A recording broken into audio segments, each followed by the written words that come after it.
ఉప్పల్ వేదికగా భారత్ ఇంగ్లాండ్ మధ్య జరుగుతున్న ఫస్ట్ టెస్ట్లో మూడో రోజు ఆట ముగిసే సమయానికి ఇంగ్లాండ్ 6 వికెట్లు నష్టపోయి 316 పరుగులు చేసింది.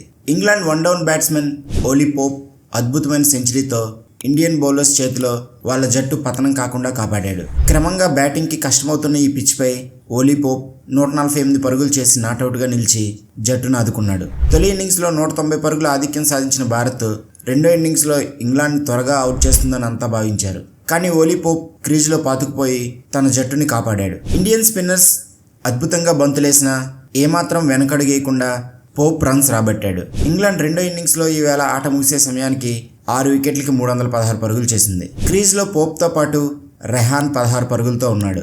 తొలి ఇన్నింగ్స్లో 190 పరుగులు వెనకబడిన ఇంగ్లాండ్ ఈరోజు ఆట ముగిసే సమయానికి 126 పరుగుల ఆధిక్యంలోకి వచ్చింది.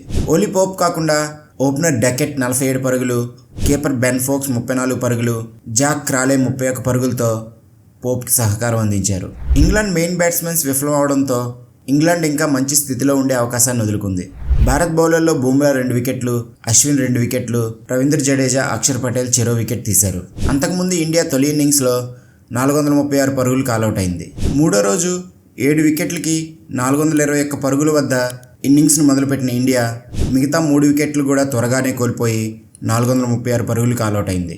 190 పరుగులు తక్కువతో రెండో ఇన్నింగ్స్ ఆరంభించిన ఇంగ్లాండ్ ఓపెనర్లు క్రాలే, బెన్ డకెట్ శుభారంభాన్ని అందించారు. ఫస్ట్ వికెట్కి 45 పరుగులు జోడించారు. క్రాలే అవుట్ అయినప్పటికీ డకౌట్తో కలిసి ఓలీ పోప్ ఇన్నింగ్స్ నిర్మించాడు. వీళ్ళిద్దరూ 68 పరుగులు జోడించారు. ఈ సమయంలో డకెట్ బుమ్రా బౌలింగ్లో ఒక ఎల్బీ నుంచి తప్పించుకున్న తర్వాత అదే బుమ్రా బౌలింగ్లో బౌల్డ్ అయ్యాడు. ఫామ్లో లేని జో రూట్ రెండో ఇన్నింగ్స్లో కూడా నిరాశపరిచాడు. ఫస్ట్ ఇన్నింగ్స్లో బాగా ఆడిన కెప్టెన్ బెన్ స్టోక్ ఈ ఇన్నింగ్స్లో 33 బంతుల్లో కేవలం 6 పరుగులు చేసి అశ్విన్ అద్భుతమైన బంతికి బౌల్డ్గా వెనుదిరిగాడు. బెయిర్స్టోని రవీంద్ర జడేజా తన స్పిన్ మాయాజాలంతో బౌల్తా కొట్టించాడు. దీంతో ఇంగ్లాండ్ 163 పరుగులకి 5 వికెట్లు కోల్పోయి కష్టాల్లో పడింది. ఓవైపు వికెట్లు పడుతున్న ఓలీ పోప్ మాత్రం పట్టు వదలలేదు. బెన్ ఫోక్స్తో కలిపి 6వ వికెట్కి 108 పరుగులు జోడించాడు. ఈ క్రమంలోనే పోప్ సెంచరీ మార్కును దాటాడు. తన కెరీర్లో ఇది 5వ శతకం. దాదాపు 40 ఓవర్లు వికెట్ ఇవ్వకుండా వీళ్ళిద్దరూ ఆడారు. వీళ్ళ జోడీ ప్రమాదకరంగా మారుతున్న సమయంలో అక్షర్ పటేల్ అద్భుతమైన బంతితో ఫోక్స్ను బౌల్ చేశాడు.